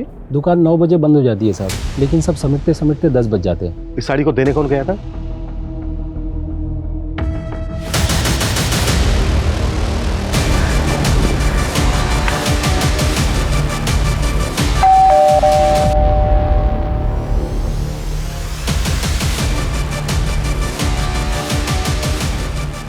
दीप्ति, तुम्हें अपने फादर को न्याय दिलवाना था ना, मिल जाएगा।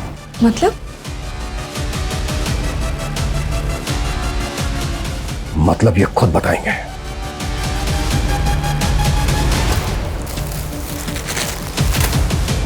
ये है ना वो साड़ी जो तू अनीता को डिलीवर करने उसके घर गया था, और जब हमने तेरे से पूछा कि किशन और अनीता को जानता है क्या, तो क्या बोला तूने? कि तूने उनको कभी देखा नहीं। इतनी कमजोर याददाश्त है तेरी।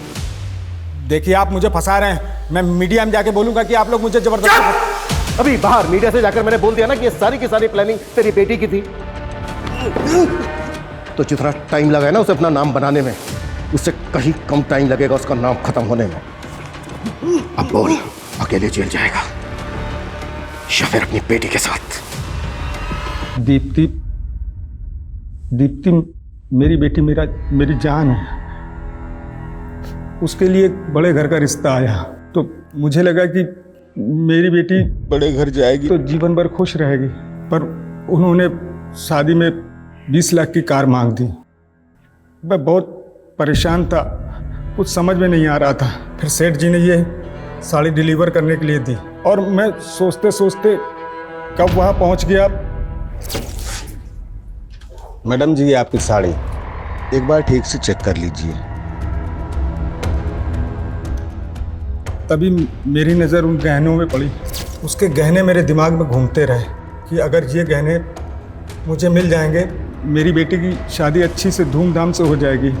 सीरियल किलर के बारे में टीवी में देखा था तो उनके सारे गहने ले लिए थे, पर मैं इतना डर गया था, डर के मारे इधर उधर भटक रहा था और तभी वहाँ पुलिस की गाड़ी आ गई।